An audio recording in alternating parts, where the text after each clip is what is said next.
Bienvenidos al podcast Escuela de Sueños Vallale Varona. Después de todo este tiempo, tío Pico, la verdad es que me ha costado. Mira que me ha costado conseguir pillarte para hacerte esta entrevista.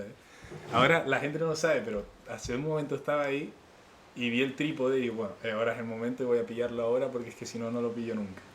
Fatal, no me gusta nada hablar de No, pero después porque ahora estoy aquí por eso. Ya me cogiste. Claro, y ahora ha sido el momento. Es más, le puse una cervecita porque si no, Si no me voy. Se escapa. Y bueno, lo primero, Pico, quiero que más o menos me digas dónde empezó todo tu pasión por el surfing, por la aventura, por moverte. Tus raíces están en la Orotava. Mis raíces son de la Orotava, pero íbamos mucho al Puerto de la Cruz y a Los Patos, de pequeño. Y ahí creo yo que fue donde se inició el surfing, en Martianes. ¿En el norte de Tenerife? En el norte de Tenerife, en el año 62, tenemos una fotografía de Peter Troy, que fue, creo yo, si se demuestra lo contrario, que fue el primer surfero que cogió olas en Canarias. Era un americano, ¿no? Era un americano. Un americano, pero que venía aquí de veraneo. No, que vino de casualidad, creo que fue que vino de casualidad en un barco americano y tenía la tabla, lo llevaron al Puerto de la Cruz, que era donde había unos delitos, porque no había muchos, y cuando vio la ola, pues cogió la tabla y se puso a surfear en Martianes. Y Fregel, el fotógrafo del Puerto de la Cruz, lo inmortalizó, le hizo una foto muy bonita. ¿Y antes de eso nadie tenía ni idea del surfing aquí en Canarias? Antes de eso se hacía mucho lo de las panas de madera. En Martianes había gente que cogía olas con unas panas de madera. Unas panas que son panas. Una maderita pequeñita como un buggy, pero hecho de madera y cogían las olas así. Pero era común eso. La gente se Aquí sí, aquí la gente le gustaba el rollo ese de la pana de madera.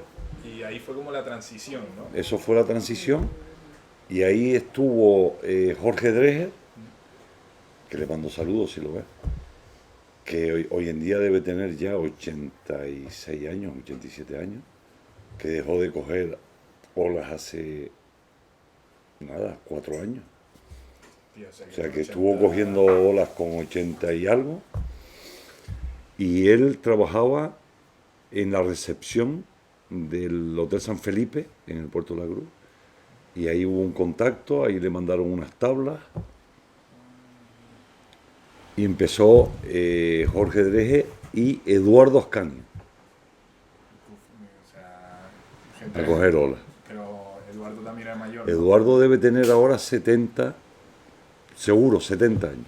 ¿Y tú crees, o sea, según tu criterio, esos fueron los inicios del surfing aquí? Yo creo que sí, porque en el año 62, que yo nací en ese año, yo creo que antes no, porque yo viví... O sea, no había una referencia de ver tú, mira, pues este tío surfeaba antes que nosotros, no había nada de surfing en Canarias. No había referencia. Y después pasó a Gran Canaria, no sé cómo, tuvo que ser también americanos que venían huyendo de la guerra del Vietnam, que se instalaron en Francia y después recorrieron el norte de España, algunos saltó para Canarias, ahí empezó como a empezar los inicios del surfing. ¿Y cómo llegó eso después a ti? O sea, ¿quién te dijo, oye Pico, vamos para el agua? No, yo tenía mi panita, con 6, 7 años tenía mi panita en Martianes, y cuando empiezan las primeras tablas ahí, uno y otro, los mayores que yo, pues yo ya andaba detrás de ellos. Préstame la tabla. No, préstame la tabla. Hasta que, bueno, me fueron prestando tablas y con 10 años, con 10, 11 años, me prestaban las tablas y claro, con esa edad te pones de pie así. Y además aquellos no eran tablas, aquellos eran barcos. Y tú, pequeñito, pues ahí empecé. Claro, o sea, a diferencia de hoy, las tablas de por aquel entonces eran gigantes. Gigantes, single, pinteles. ¿Que las hacían a mano ellos ahí o se las mandaban de algún No, las traían, yo creo que las traían de Estados Unidos al principio, porque yo no viví la época esa del 62 hasta el 72. Ahí hubo un boom ahí. los franceses, los americanos que iban a Francia empezaron a hacer tablas en Francia, empezaron a hacer tablas en el norte de España. Ah, que es donde empezó Pucas, toda esa industria ahí. Claro, había una tabla que se llamaba sí, hacían unas tablas en el norte de España que se llamaban la San Jerónimo. Yo tuve una, sí, Es que ni me suena, imagino. la San Jerónimo. Se han dejado de hacer ya, ¿no? No, eso ya ni existe, No hay nada que hacer. eso ni existe. Y no tenían amarradera, ¿Qué dices? no, Hoy sí se te iba. era un elástico, que todos de mi época y anterior acabamos con la cara cortada del rebote del elástico cuando te caías para atrás. ¿Y que dónde te lo amarras? Al pie igual, como si fuera una amarradera. Te lo amarrabas con un calcetín, o sea, le hacías un nudo al elástico y te lo amarrabas con el calcetín es el que se amarraba en el tobillo. O sea, que te amarras un calcetín a un elástico y después... Sí, le dejabas a lo mejor 2 metros de elástico, amarrabas el elástico a la tabla, que se amarraba al principio, en la quilla grande por debajo se le hacía un agujero y se amarraba la quilla. ¿Qué dice? O sea, más peligroso todavía. Más peligroso todavía. Y entonces eso, pues tenía un elástico de esos que rebotaba un montón y al elástico le ponías un calcetín y te lo amarrabas en el tobillo. Tía, para que veas. Y todos nos sajamos. Yo tengo un saje aquí de eso que sales debajo del agua, o sea, así te viene la tabla, ¡bum! ¡Bum! Vámonos. Claro. O sea, era prueba y error, ¿no? Decir, mira, esto no funciona. Ahí fue vamos a evolucionando el surfing, ahí las tablas y todo. Y, tío Pico, quiero hacer hincapié, porque esto me llama mucho la atención, que ahora con la masificación que hay de surfing en todos los picos de Tenerife y la cantidad de gente, quiero que me cuentes un poco, en tu época, cuando no había nadie en el agua, te tirás y estabas solo. ¿Era así, realmente estabas solo? Muchas veces. Pero En la izquierda de las Américas, y te tirabas y no había nada. solo. Y iba, claro, cuando yo viví en la izquierda de las Américas, en la furgoneta, y había unas olas buenísimas, enormes, yo solo, y iba a buscar una cabina de teléfono para llamar al norte y decirle, chicos, vengan para acá porque esto está... Claro, pero todo esto, ¿cómo sabías que había una izquierda ahí? Porque, No, porque después vino Vicente, el californiano, no. que nosotros le llamamos Vicente, pero en realidad no se llama Vicente. Pero lo bautizamos Vicente. ¿Cómo se llama él? Gray, Bueno, pues casi. pero nosotros lo bautizamos aquí, le pusimos el nombre de Vicente y es Vicente para todos. Y Vicente fue, creo, casi seguro que sí, el que descubrió Higueste de San Andrés. Sí. O sea, el tío se movía. Vino en un avión, vio la ola en Higueste y fue y vio unas olas impresionantes. Hizo mucha amistad en el norte, Vicente, con tus tíos, mucha amistad con Jorge, con Tomás, que fueron los pioneros, Bien, tío. antes que yo. Al final esto es un pañuelo. Bueno, yo le quitaba las tablas a ellos. Y después Vicente fue el que empezó a mover a la gente del norte a sitios, a coger olas, porque nosotros cogíamos olas en Martianes, en el Socorro, la Caleta, pero el sur, ¿quién lo descubrió el sur?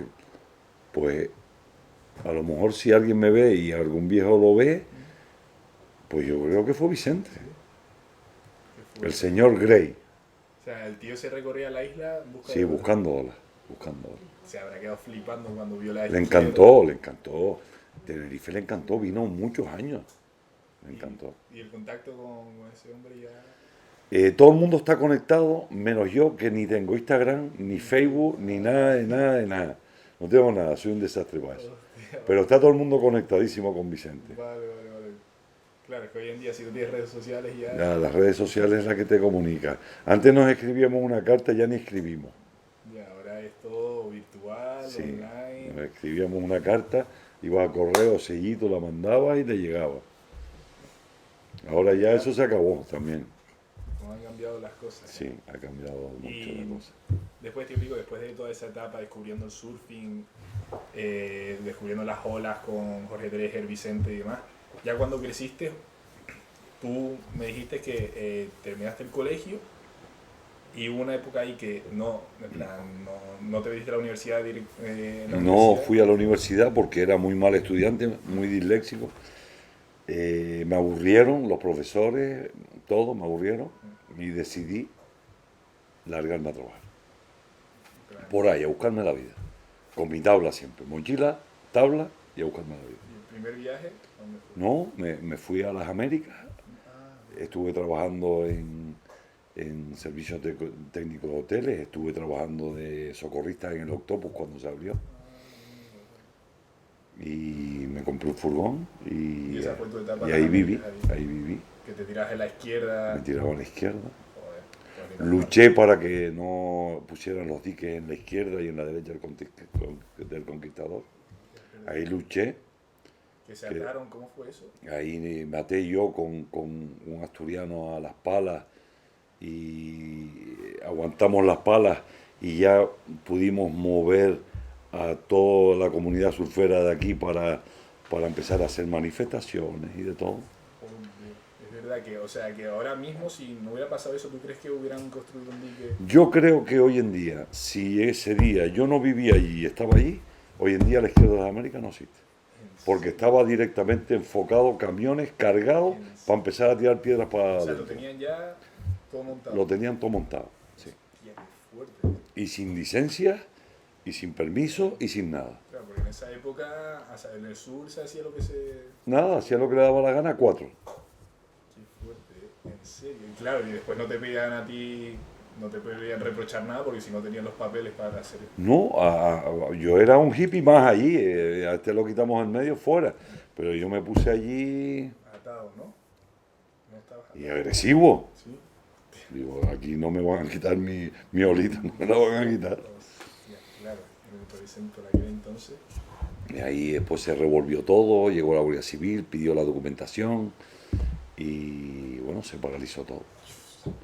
Pero después de eso hubo un proceso de luchar y presentamos un dossier de todas las olas de Tenerife, que nos ayudó mucho Alberto Luengo, un arquitecto. Hicimos un dossier y lo presentamos, porque nos ayudó mucho ADES, que es una asociación ecológica para defensa de muchas cosas, nos ayudó mucho. No, ATAN, perdona, ATAN. Y nos ayudaron para nosotros hacer ADES, Y así para proteger las olas de la isla. para proteger las olas de la isla. Se presentó un dossier de dónde eran nuestras canchas y bueno, y ahí se paró un poco lo de romper olas. Joder, sí, porque se han cargado Muchas, muchas. muchas. Y de las que no sabemos, porque tú me habías hablado de olas y dices, no, aquí caía una ola antes. Sí. ¿Cuál era la que- Y aprovechando, mira, ya que aprovechando esta entrevista que yo no la voy a ver porque no tengo redes, pero bueno, muchos la verán porque a Alex aquí lo sigue un montón de gente. Se podría decir que los surferos que son muy individualistas, muy, porque el deporte no los permite, porque necesitas una tabla y tú para ir a coger olas, se podía presionar un poco a las entidades porque es un deporte que dentro de nada puede ser mucho más gente cogiendo olas que jugando fútbol. Estamos hablando de aquí a 20, 30 años. Seguramente, porque he visto la evolución y cada vez hay más gente en el agua. Y pues se podría luchar un poco, ya que los gobiernos y el gobierno de Canarias, sobre todo el gobierno de Canarias, no pone un duro para el surfing, nada. Para todos los otros deportes se pone mucho dinero, cancha de fútbol, de baloncesto, pabellones, lucha canaria. Aquí hay mucho dinero para todo el mundo, pero para el surfero sigue como mal visto.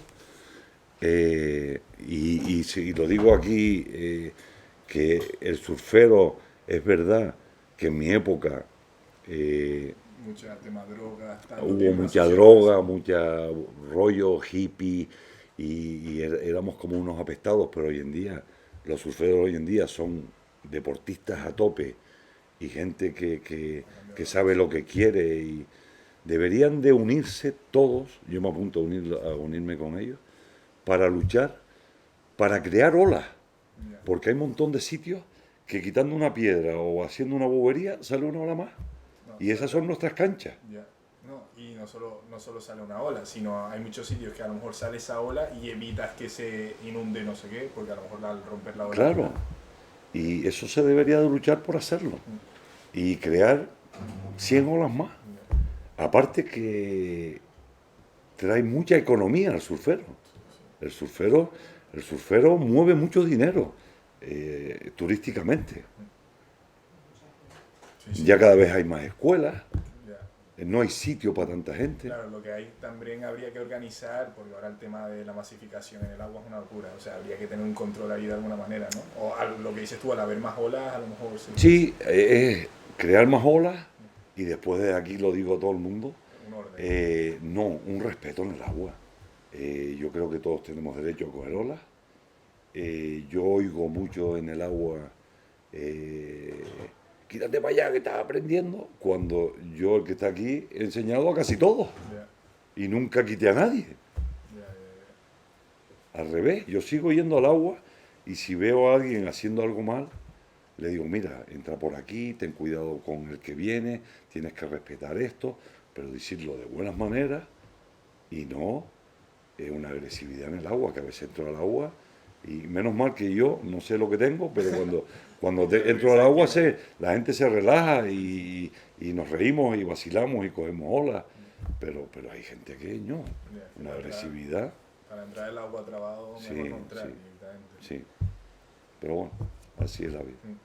Bueno, yo sé que el surfing a ti, por lo que me has contado, te ha aportado un montón, pero estoy muy interesado en los viajes que hiciste, porque creo, si no me equivoco, fuiste el primer cannabis a Indonesia, o de los primeros. No lo sé si fue el primero o no, pero tampoco me importa que sea el primero o Sí, el sí, segundo. pero para mí me marca porque, o sea... Pero fui si en el ahora año fuera- 82, fui a Bali con Piño Moró, que era surfero y ahora está en la retaguardia porque hace mucho tiempo no coge olas.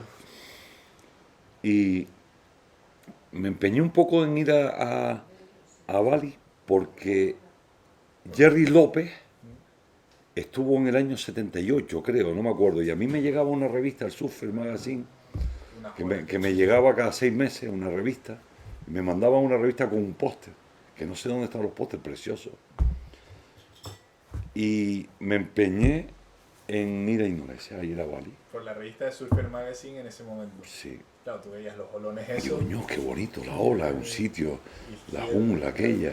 Y entonces nos organizamos, Piño y yo, preparamos muy bien el viaje. Era complicadísimo llegar a Bali. Y cuando llegamos allí no había hoteles, no había nada. No había nada. Para llegar a Padang Padang, Uluwatu, se iba por un sendero de vacas. Alquilamos A una Uluwatu. a Uluwatu, que hoy en día hay una autopista casi, hace muchos años que no voy, pero creo que hay una autopista. Sí, sí, es una locura. Pero te puedo decir que la primera vez que llegué a Binguín, el que lo oiga alucina, no me tiré al agua, porque no había nadie. No sabías cómo se entraba. Y yo decía, ¿y por dónde se entra? Estaba bueno, grande. Y yo decía, ¿y por dónde se entra aquí? Por aquí no. Y digo, coño. Y después ya llegó un australiano y nos dijo, mira, lo mejor aquí es entrar por aquí, cuidado con el coral. Llegamos muy despistados allí. O sea, tú me estás diciendo que la zona de Binguín, que está Binguín, Impossible, todas esas izquierdas... No había nadie. Y no había nadie. Nadie. Joder, es que eso es una... O sea, yo estoy flipando. ¿Sabes? Que yo cuando fui, es una cantidad de gente. Yo fui antes del COVID. Y que me digas que no hay nadie, que se desarrolló todo en 10, 15 años. No, en los años... Se desarrolló a tope en los años 90. Del 90 al 2000 fue un boom, pero fue un boom en todos lados, en Indonesia y en Canarias, ¿eh? Sí. Porque en Canarias también podemos hablar de que no había nada en la América. A ver, podemos decir que tuviste la época dorada del surfing tirándote sola, porque eso no... A mí me llevaban a las Américas tus hermanos, tus tíos, Nacho, pobre Nacho en paz descanse, Juan Luis, un primo mío que también cogía olas, José Antonio, me llevaban con Vicente, que yo era menor de edad, en furgonetas para allá. Y las Américas, habían 2 hoteles. ¿Qué dices? Estaba el Europe y el Tenerife Playa. 2 hoteles. 2 hoteles, recién hecho una urbanización, no había nada. Y Vicente fue el que nos trajo también, ¿no? los monopatines. Hostia. Vicente fue el O que sea, trajo que los fue todo más o monopatines. menos al mismo tiempo. Y me acuerdo por toda aquella urbanización con los monopatines. Hostia, qué guapo. Qué guay. O sea, tú ibas a las Américas y supongo que ibas al agua y los que se metían eran ustedes. No había nadie más. Había una ola maravillosa porque no nos tirábamos a la izquierda, eso lo recuerdo perfecto. Yo, con 16 años, no nos tirábamos a la izquierda, ni en el Conquistador. Nos tirábamos en una ola que salía preciosa, donde están las 2 playas hoy en día. ¿Qué 2 playas? Las 2 playas de las Américas, del Waikiki, ¿no? ¿Dónde van ustedes ahora de fiesta? No hay 2 playas ahí en el Waikiki. El papagayo, dice. Eso, el Papagayo. Esas 2 playas, Sí. ahí había una ola ¿En serio? mejor que la izquierda. Que la izquierda. ¿Qué dice? Y nos tirábamos ahí, En serio, larguísima. derecha, izquierda, buenísima. Ya. Claro, hicieron las 2 playas. Hicieron ahí, esas claro. 2 playas. Que es donde y- está el Monkey. exactamente ahí. Y esas 2 olas se fueron. Qué fuerte. Vale, y ahora también te fuiste a Australia, si no me equivoco. Estuve en Australia. ¿Y en Australia fuiste a competir o No, mi intención era ser profesional del surfing en aquella época. Y que aquella época era difícil, porque Muy había muy difícil. poca gente viviendo Muy del difícil, surfing. sí. En Australia había gente viviendo del surfing. Pero claro, tenía que tener un padrino como un burro. Yo llegué a Australia, nada, con nada. Tenía nada. La tabla y la mochila. Un par de dólares. Claro, no tenías a nadie detrás. Allí trabajé con un inglés. Estuve trabajando en la recogida de peras. Cogimos algo de dinero. Subí a una zona que se llama Port Macquarie. Ahí contacté con un australiano que estuvo conmigo en Nusa Lembonga, Es eso. al lado de Bali, una ola maravillosa, Nusa Lembonga. Y ahí el hombre me acogió. Y después estuve un par de meses ahí, pero digo, que va, mi inglés era malo, sigue siendo malo. Aguantar ahí. Y digo, yo estuve 3 meses allí casi pasando hambre ¿En serio? y cogiendo olas con el campeón de Port Macquarie. Me enganché, ¿En serio? no me acuerdo de su nombre, pero me quedé al final en una casa donde vivían 4 o 5 surferos y uno de ellos era un máquina y iba todos los días a coger olas con él. Para ir aprendiendo. Un máquina. Ok. Y ahí evolucioné yo mucho el surfing. En el año 83, Mira, que tendrías tú 20, 20 y pico. 20 largos. Uno, a ver, 21. Hostia, mira, 82, 20 qué fuerte, ¿eh? Y tú solito, ¿eh? y yo solito ahí. Que ahora se ve eso como una locura, ¿no? Bueno, y más antes que era todo más salvaje, pero irse de casa a Australia a buscarse la vida como surfero profesional. Sí, sí, digo, yo tengo que ser surfero profesional. Me tiré en unas olas muy buenas, O sea, cogí unas olas en Australia en aquella época impresionantes. qué fuerte. Pasé frío siempre porque llegué sin traje, Que nada. Australia hacía el agua era Y caliente. el agua, fue la época que el agua estaba fría allí y decía, cada vez que me tiraba al agua era un congelador, digo, igual, no hay dolor. Pues claro, porque neoprenos en esa época se vendían ya. Sí, pero yo, el primer neopreno que tuve yo, no lo voy a decir en público, pero no lo compré. Ah, Y el que me está oyendo sabe a quién se lo quité y hoy en día me llevo súper bien con él. ¿qué dices? Sí, me llevo súper bien con él. Además, se le voy a mandar, si lo ve, Qué bueno. es a Íñigo de Puca. ¿En serio? Sí. Hostia, qué fuerte, tío. Qué Él lo sabe y al final, bueno, Ya, pues, ya, fue mi primer neopreno. Que de esto sin mangas, así. No, un neopreno entero. Me quedaba bailando también, un desastre. Bueno, bueno. Y te digo, ¿y cómo fue después, después de todo el surfing, los viajes y eso, cómo fue que conociste Camel Trophy? Porque eso es algo que sí... Pues el Camel Trophy fue O sea, una ¿tú tienes casualidad. la memoria de Camel Trophy? ¿Qué dices tú? Oye, Camel Trophy fue una casualidad. Porque tengo un buen amigo que se llama Carlos Luengo, que fue en un Camel Trophy, él se presentó y entonces él sabía que yo estaba para allá, para acá, para un lado, para otro, cogiendo olas. Y volví, que me puse a estudiar en electricidad cuando volví. Y ese año me llama Carlos Luengo y me dice, coño, Pico, tienes que presentarte al Camel Trophy. Y entonces yo le decía a Carlos, coño, Carlos, eso es una maricona. Y digo, coño, bueno, pero me convenció el hombre y me dice, venga, me presento a las pruebas. Me lo pasé pipa en las pruebas. Sí, o sea, te encontraste tu mundo, ¿no? No, Tu rollo. o sea, me lo pasé pipa porque era un rollo aventurero, pero mezclado con el coche. Ya, con mecánica. Yo mecánica controlaba, conducir en todo terreno. Te puedo decir que no, Porque es otro mundo, ¿no? porque hay que, primero que nada hay que venir de atrás con gente que tenga todo terreno, que te enseñe. Yo nunca tuve un terreno, ni nadie en mi familia. Entonces empezaron a enseñarme a conducir en aquellas pruebas y tal. Y empecé a pasar, y me vi haciendo la selección internacional en Italia, en la Toscana, con 4. Me decían que yo no iba a ir porque mi inglés era horrible. ¿En serio? Y al final la selección internacional fue la que decidió que yo fuera. ¿En serio? O sea, a última hora. No la selección internacional, no la selección canaria, sino la internacional ¿En serio? fue la que decidió que yo fuera. Y yo decía, bueno, pues me lo pasé pipa en la Toscana. Hicieron unas pruebas de que no tiene dinero para pagarlas.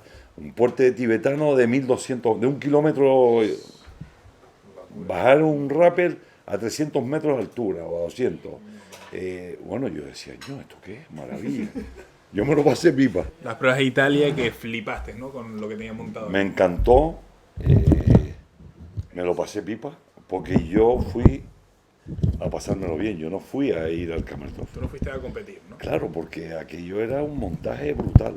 Y digo, bueno, pues aquí lo que se trata es de pasármelo pipa. Y de ahí, Total que me eligieron para ir al Camel Trophy con mi gran compañero Elis Martín. ¿Y tú tenías una idea de lo que iba a hacer? O sea, ¿sabías de...? No tenía muy claro a dónde iba. Ni nadie que va al Camel Trophy tiene muy claro a dónde iba. Porque tú dices, bueno, vamos a cruzar una jungla. Pero es que tú crees que la jungla es suavita. Y yo había estado ya en jungla. Pero no cruzar una jungla. Que es un mes entero metido en una jungla con bichos, mosquitos. Tengo la suerte de que no me pican los mosquitos. Mucha gente... por Lo tema pasó malaria, muy mal con los mosquitos, pero muy mal. Yo vi a gente llorando. Porque la tenía prueba- 1000 picadas de mosquito en el cuerpo. Porque la prueba era atravesar la jungla. O sea, A mí me tocó Borneo y era a cruzar Borneo, la jungla de Borneo. o sea que les ponían para que la gente se haga una idea, o sea, cuántos coches eran, era por equipos, ¿no? ¿Cómo Era funcionaba por la prueba? equipo,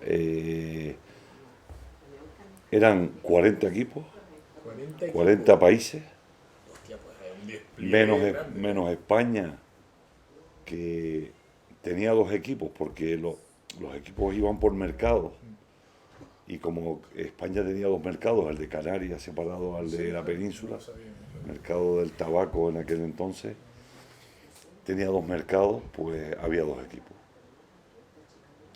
Y nada, Y tú fuiste con el equipo canario. yo fui con el equipo canario. Ah, amigo, y entonces salían todos de un punto al otro lado. Salíamos de un punto, se hacían como una especie de pruebas especiales al principio antes de entrar en ruta, y después es cruzar la jungla, y al final cuando llegabas a la otra zona eran otras pruebas especiales, y después había una especie de trofeos, que una era pruebas especiales, otra era el cruce de la jungla, que era O sea, que eran varias pruebas, ¿no? el cruce de la jungla, que era el trofeo inicial del Camel Trophy, porque el Camel Trophy fue evolucionando y al principio era un trofeo para el cruce de la jungla, y el trofeo se le daba al que todos los demás equipos decían, el trofeo es para ti. Ah, o sea que decían, este creo que fue el mejor participante, Este fue el que, nos ayudó, cooperó. no, el que, el que cogió el mando un poco para poder cruzar la jungla, porque tú vas a cruzar Borneo hoy en día y aunque seas millonario, no creo que la cruces. ¿En serio? Pero no hay una carretera, no. No, no, es jungla, para adelante, es jungla. Madre. Lo pasan mal. Hay momentos en el Camel Trophy que todo el mundo lo sabe que fue el Camel Trophy, que te preguntas qué coño hago aquí. O sea, llevo 4 días sin dormir, barro hasta aquí, mal comido, la comida embarrada, todo embarrado, Lleno de mosquitos. Hay momentos que hasta te mandas la garrafa de gasoil por encima para que los mosquitos ni se te bichos. acerquen. ¿En serio? Locura.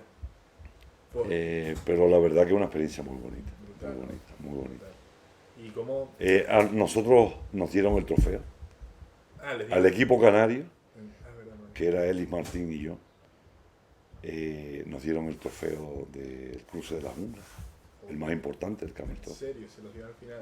Y el cruce de la jungla me dijiste que lo ganaron los americanos por. Parecía que tenían medio chanchullo o algo así. No, bueno, ahí hubo, porque después, ¿quién gana el Camel Trophy? El que tenga más puntuación entre los puntos que te dan todos los equipos y las pruebas especiales que ya hay un jurado. Y bueno, ahí... ¿Y cómo era? No, me contaste una vez una anécdota que era sobre un cocodrilo, pero no sé si fue en No, Borneo. no. Eso fue, después de yo que hice el Camel Trophy, me contrató la organización internacional para abrir las rutas nuevas, ir con muy poca gente, íbamos 8, y íbamos a ver qué ruta podríamos hacer. Y me contrataron después un montón de trabajo, porque el Camel Trophy tenía una cosa que donde iba dejaba siempre algo que sirviera Vale, para la comunidad. para la comunidad donde estuviera. Entonces a mí me encargaron hacer una casa y subirla a 5.000 metros en Argentina. Hostia, es verdad, eso me lo habías dicho.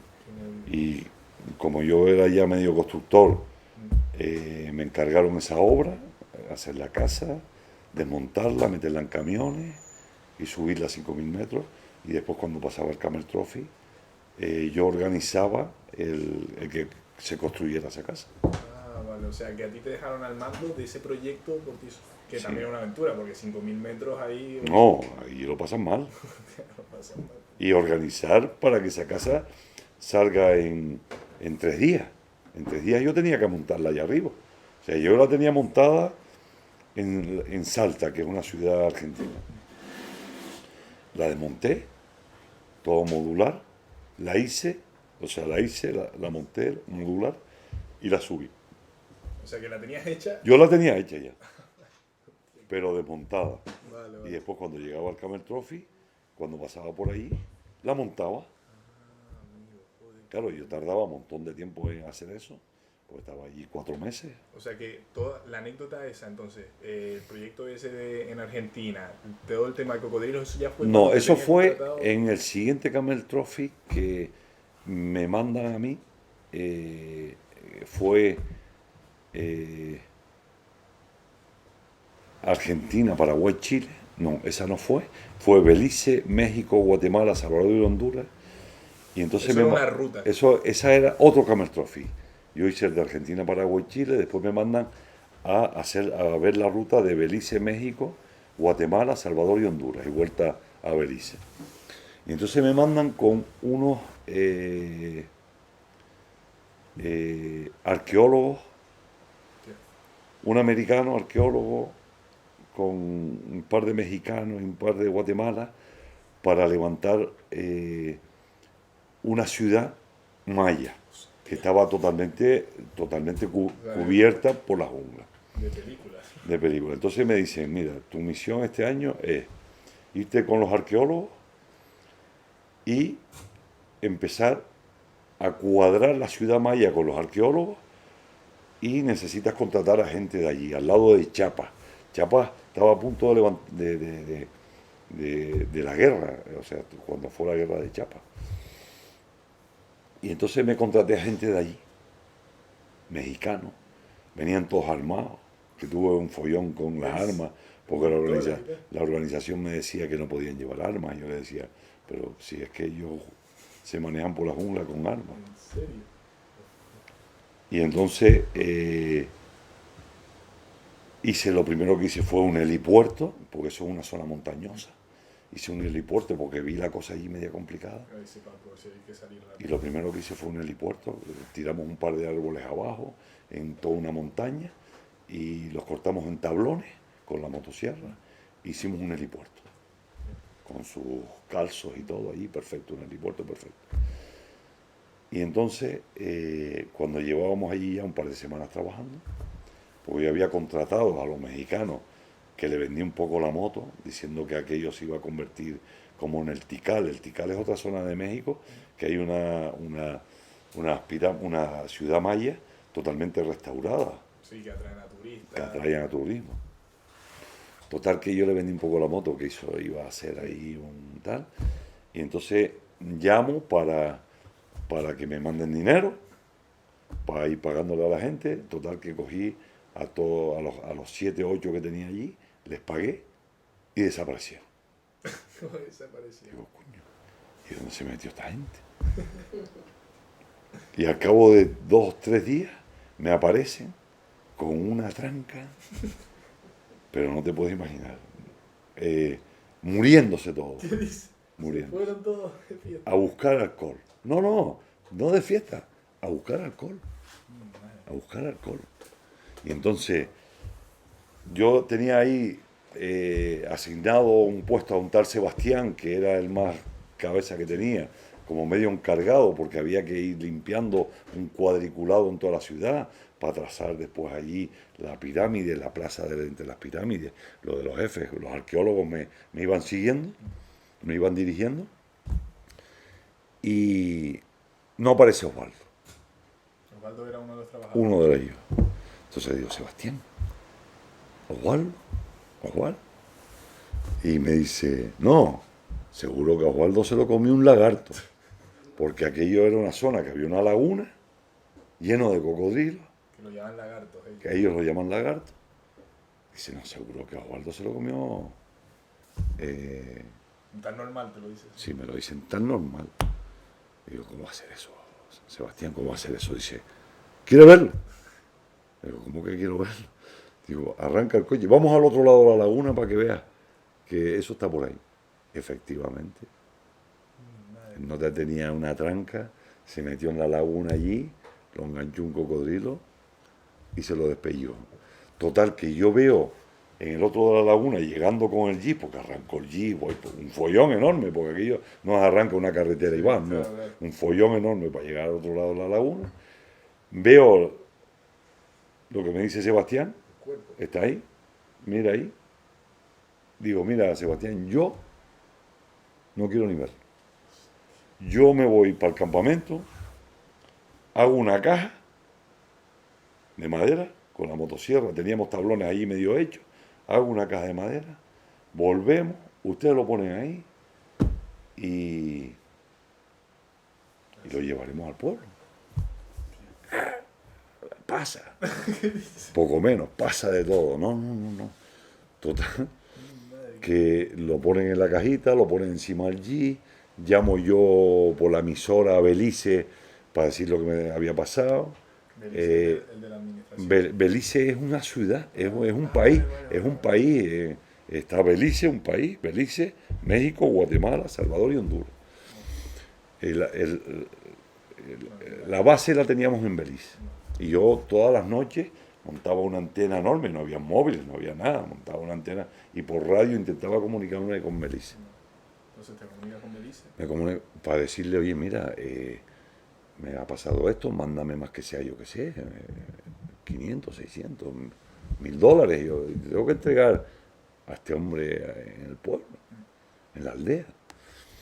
Total que me acompaña Sebastián, me manda con el helicóptero, me mandan dinero y yo me tiro para la aldea pegado a Chiapas ahí para hablar con la mujer y decirle, mira, te pasó esto, tal, cual.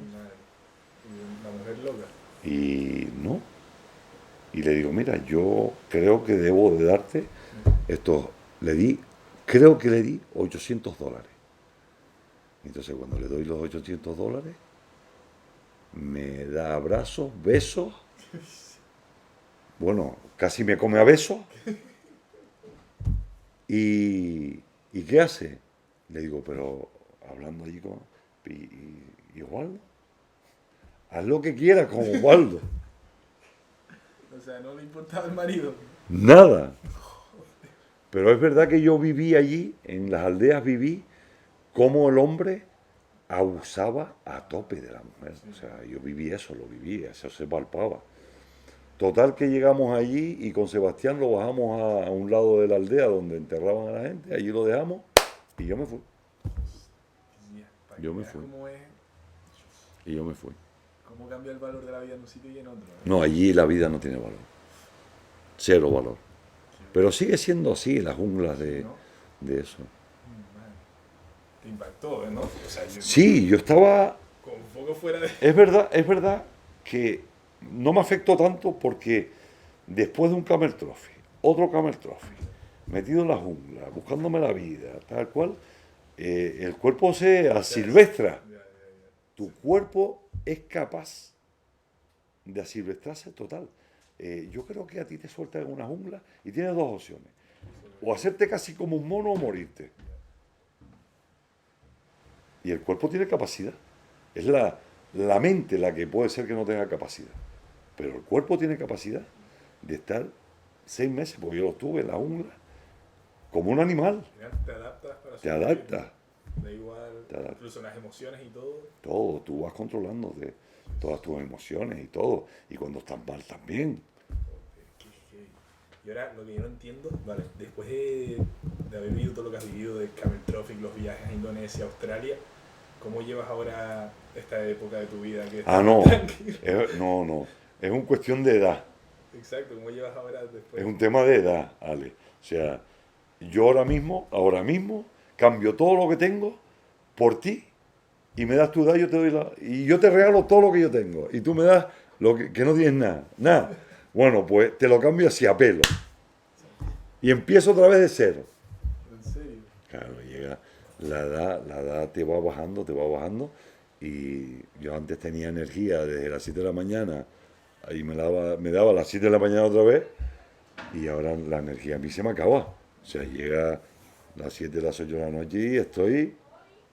Esa era la energía que tenía. Coño, pero te has mantenido, sigues yendo a surfear. No, sigo yendo a surfear, hay que cuidarse.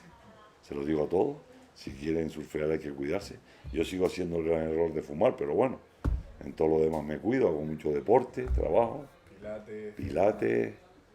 O sea, el cambio tiene que ser realmente un cambio gradual. Ha sido progresivo. Sí, ¿no? La vida te va poniendo a ti en tu sitio, ¿no? O sea, yo antes me apuntaba a tirarme en olas enormes, pues ahora ya a mí me mido hasta dónde puedo ir, dónde no puedo ir. Te vas midiendo. La vida te pone en tu sitio, ¿no? La vida te va poniendo, o tiras la toalla o tú te vas gestionando. Es que es algo que siempre me ha interesado, gente que lleva un estilo de vida tan heavy, impactante, que haces tantas cosas, después el cambio. De repente digo, hostia, tiene que ser te va... O sea, a mí me dices que ahora no puedo hacer todo lo que hago. Pero también te digo que a mí me dicen, coño, has hecho 6 Camel Trophy. Y le digo, no. Tengo 2 hijos. Eso es peor que el Camel Trophy. O sea, no se van nunca, están ahí. Y tienes que, bueno, los quieres con locura, pero hay que estar ahí. Y cuando más relajado estás, te sueltan un volador, porque es así. Y dices, joder, estoy relajado, me sueltan un volador, otro volador. Tú dices, ¿qué más aventura? Pues yo creo que, no sé. Después de todo lo de Australia, Indonesia, todos los Camel Trophy, yo creo que quieres más. Pero ¿qué más aventura es? ¿Esas aventuras? ¿Tú solo? ¿Tú mismo? O hacer una familia y tirar con 2 chicos para adelante. ¿Qué más aventura? Yo creo que es más complicado lo de los hijos. ¿Qué más complicado? O sea, a mí me da más miedo, ¿no? Que irme por ahí, ¿sabes? Tú te vas por ahí y tú sabes, si tú te conoces tus capacidades, tu tal, es verdad que yo tranquilamente me pude haber muerto en cualquier lado, porque yo hice mucha locura pero bueno, esa es la edad, ¿no? La edad para hacer esas cosas. Y ahora miras atrás. Y vuelvo a hacer lo mismo. Miro atrás y te cambio tu edad para irme para atrás y volver a hacer lo mismo. Y esta es una pregunta que hago siempre al final de todas las entrevistas. Si tú pudieras darle un consejo a tu yo de joven, de 18, 20 años, después de todo lo que has pasado, todo lo que ha habido, ¿qué le dirías? Yo lo tengo muy claro, pero clarísimo. Yo tuve una época que fumé canutos, tal, cual, tal, lo corté. Nunca hubiese hecho eso, porque hubiese empezado a hacer lo que quería hacer mucho antes. Lo tenías grabado ahí. Hubiese empezado a hacer todo eso que yo quería hacer muchísimo antes. Habrás avanzado muchísimo. Sí. Se lo digo para los pibes. Con eso terminamos el video. Muchas gracias, Pepito. Oiga, de nada.